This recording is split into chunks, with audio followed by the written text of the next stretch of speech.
double point sanitaire. Évidemment, l'actualité nationale, c'est l'émergence de ce nouveau virus hantavirus, pour lequel 5 premiers cas ont été détectés.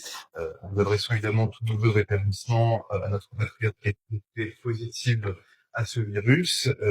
Nous appelons, nous, comme à l'époque de la pandémie coronavirus, à écouter les autorités sanitaires, les médecins, la communauté scientifique. C'est eux qui doivent fixer les meilleures préconisations pour protéger au mieux la population française, évidemment nos concitoyens, mais aussi derrière la santé économique du pays. Nous avons pris connaissance du décret gouvernemental qui donne cette première préconisation, notamment en termes de confinement pour les personnes qui seraient laissées cas contact.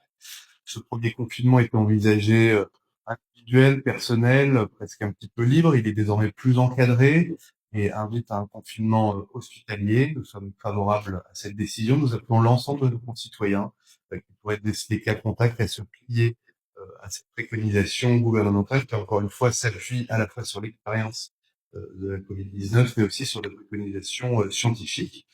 Nous demandons au gouvernement de ne pas être simplement rassurant, mais d'être proactif et transparent avec le Parlement sur nos stocks de masques, sur nos stocks de tests, et proactif également sur la production à l'échelle européenne de futurs traitements ou de futurs vaccins. Nous appelons donc effectivement à la plus grande vigilance. On tient d'ailleurs, au nom du groupe, à apporter notre soutien aux soignants, aux médecins, au personnel administratif dans les hôpitaux qui vont être éprouvés par cette crise. Et donc voilà, nous tenons plutôt à leur apporter notre soutien, notre aide, plutôt que effectivement à faire des polémiques avec des mesures qui pourraient peut-être être contraignantes pour des gens qui seraient cas contact. Mais c'est dans l'intérêt général que ces décisions sont prises.